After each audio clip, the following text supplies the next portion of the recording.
especially if you look at silver. Well, gold was in a range from 2020 summer high, 2022 high, and recent highs, sort of a flat range.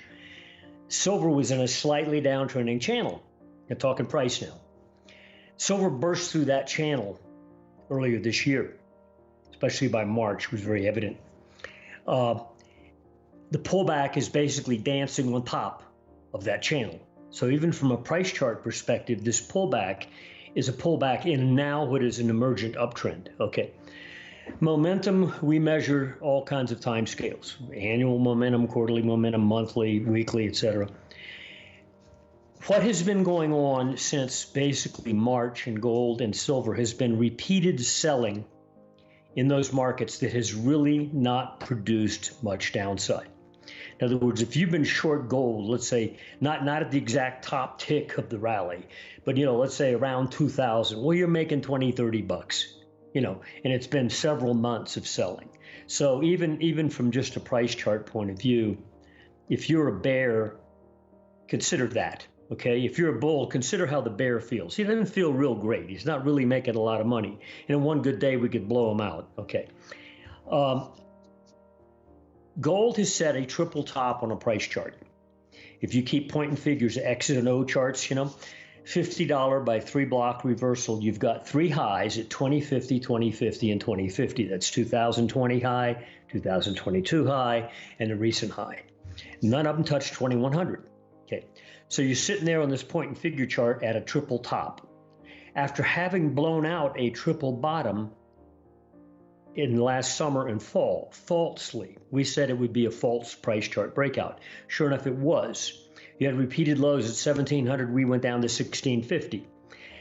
Now, when you have that kind of box on a point and figure chart, if you're just a point and figure guy and that's your universe, if you have a box like that and you blow out one end of it and it's a trap and you go back to the other end, it won't be a trap. It'll be a valid breakout. So when you hit 2100, there's a whole bunch of people going to say, oh, golly, I missed it. I better get in this. Okay. Our number on silver, its old high in 2020 was 30 bucks. It made a high in that March 22 rally when gold was back up to its high. Silver wasn't. Silver was up in the highest weekly close was like 2610. Again, this is March of last year. We came back up again above 26 recently and pushed and pushed and pushed. They couldn't get through there, and then they backed off into the low 23s. Right now we're in the low to mid 24s. We argue if you get back over 26 again, watch out. They're going to blow your head off. And the same with gold touching 2100. So those are numbers we'd watch if we wanted to have a larger position or if we're not positioned in those markets. You see 2100 gold, it's a breakout. It's valid. You see 26 plus silver, watch out. That's the point at which when you go through those numbers, we think those two metals will then move from an arm wrestling upside move to something more explosive. So I think that the pullback we've had in silver probably saw us low in the low 23s 2 weeks ago, 2 to 3 weeks ago, retested repeatedly. Right now we're trading in the 24s. I think that probably was the corrective low. For gold, we've got some numbers basically a few dollars above today's close. Official settlements around 1955 on the June contract. You close a week out above 1956 by much, and our weekly momentum, which is a fairly short-term metric, says, okay, you're out of your corrective mode, you're back into the upside. So we think we're at hand on doing that. Stock market's a different issue. While gold has been pulling back over the last several months, not much, but the stock market has been pressing upward. Again, not much, especially if you look at the S&P. We nipped out some highs recently, last week above 4,200, got up to near 4,300. That took out some prior highs, but marginally, and we're just spinning our wheels up here. I know everybody's anticipating that if the Fed pauses, oh boy, stock market's going to party. Don't bet on it. If you take a Fed funds chart and go back through history and look at what happened up to 2000, the year 2000, the dot-com high, the Fed had been raising rates. In early 2020, 2001, they started to cut rates. Did that save the market from a bear market to the 2002 low? No. They cut rates all the way down. The market went down anyway. 2007, they've been raising rates all the way up to the 2006, 2007 period, and rates peaked, I think it was at 5.25% Fed funds in the summer of 2007.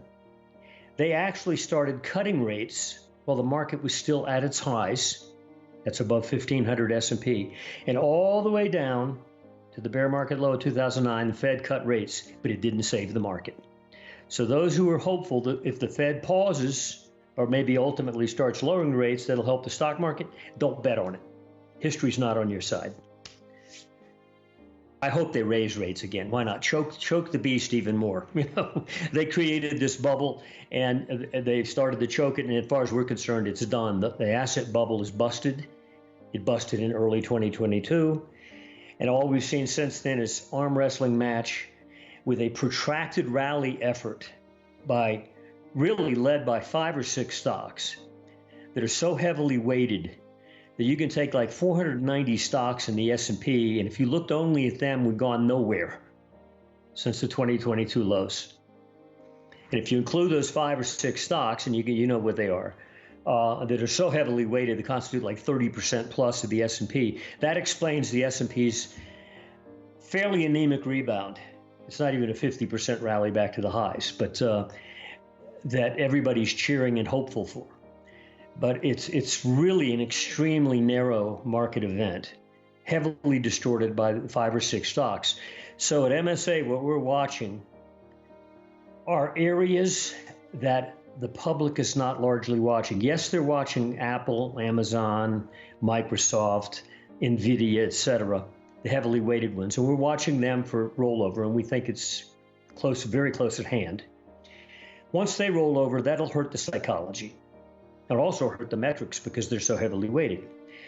But we're also watching sectors that few people are highly focused on. One would be healthcare. Healthcare is a very comfy looking chart. We punch up a chart of XLV, which is the ETF of the healthcare sector. And it's a heavily weighted sector within the S&P, by the way. And since its 2022 highs, basically it's gone to sleep in a quiet range. It had a small pullback with the S&P in 2022, but very small, almost non-existent.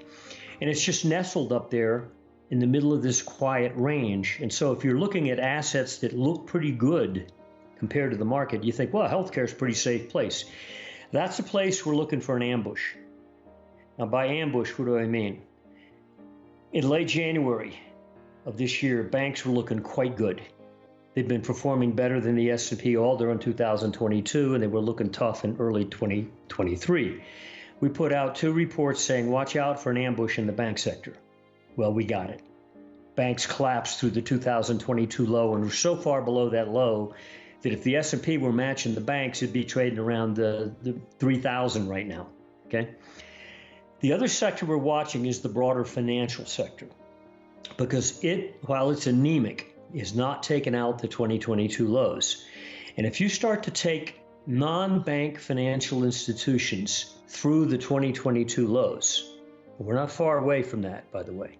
Things like American Express, Visa, insurance companies, and so forth. Large asset management for Berkshire Hathaway, BlackRock. You start to take those type of financial entities through levels that people thought they shouldn't be going through, then suddenly it's not just a banking situation, which everybody's belatedly looking at, but suddenly it's the broader financial sector. And we think that's likely to happen. That's a very anemic sector. It's laboring not far away from its 2022 lows, but has yet to take them out. When that occurs, that's going to also dent psychology. And so it's like, we think there's a switch here that could go easily from copacetic and happy to, oh gosh, I made a mistake. And I think to some extent, the movement of assets out of this hope-filled rally in the S&P has to go somewhere else. And frankly, anybody portfolio manager who's looking at assets that have gone sideways to up since, let's say, 2021, gold. Silver is much higher than it was in 2021. Gold is a couple $100 higher than it was in 2021. Okay, so those asset categories will attract further money flow out of those evacuating the stock market. So to some extent, if you're in gold, start to watch the stock market again, because if we see a sign of rollover, it's beneficial to gold.